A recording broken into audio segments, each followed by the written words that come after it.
Good morning, everybody. So, we've had a few episodes talking about the idea of mission.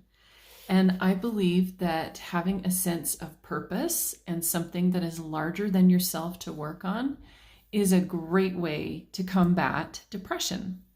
We've talked about how seeking out that mission gives us an opportunity to draw closer to God and to have Him as a more integral part of our lives.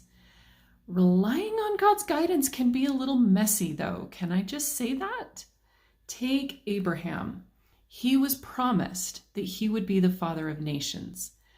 Finally, the child that would make that possible was born to himself and his wife Sarah. What a beautiful miracle! But then the command to go and sacrifice that promised child. What a contradictory message, right? Abraham could easily have looked at that and been like, this doesn't add up.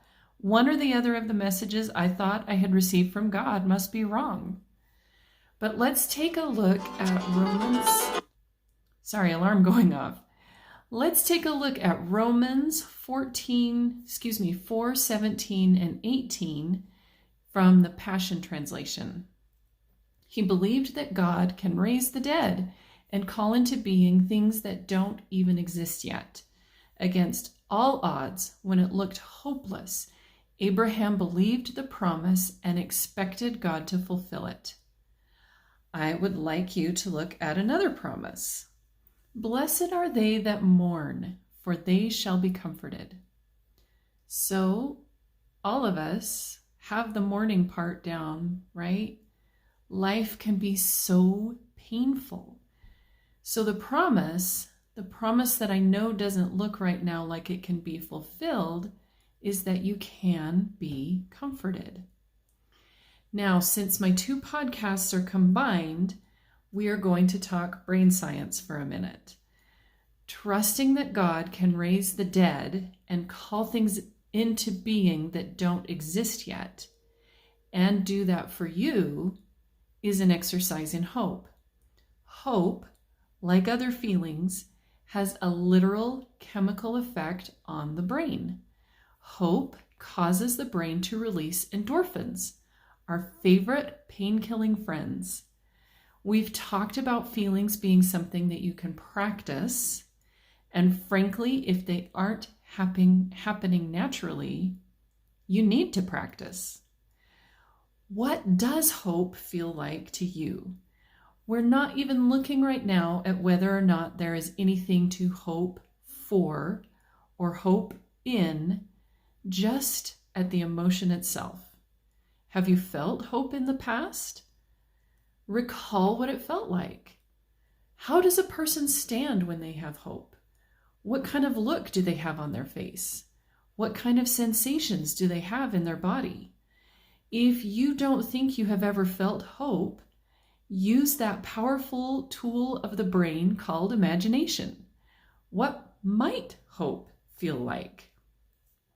As with any other feelings that we can practice, you don't need something on the outside of you to cause you to feel hope, or, as we say about almost any emotion, make you feel hope. In other words, you don't need to wait for some reason outside of you. You know now that you will benefit physically from practicing hope. Why wait for something to create that feeling for you? How haphazard and unreliable. So yes, you can be comforted. You can train your brain and your emotions to start. God gave you that brain, and I don't believe that He intends to leave you on your own. But you can still start to take small steps in using the power of what that God-given brain can do. I also believe that focusing on mission and trusting that God will lead you is another way to practice and experience hope. They help metabolize difficulties and pain into something that has a point. And isn't that one of the greatest pains of depression, that life can feel so pointless? I believe that you have a larger mission and a reason or reasons why you are here, But if you aren't ready to tackle that yet, let's start with something small. How can you bless the people around you today? Just today. Even if you feel miserable inside, can you smile at the people you see in the hopes that then they will feel happy and smile? Or maybe your mission today can be to say thank you to every person that you interact with.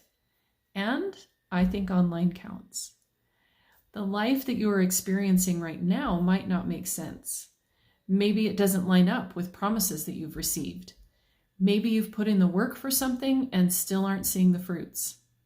I'm telling you, my friend, the truth that Abraham trusted in is real.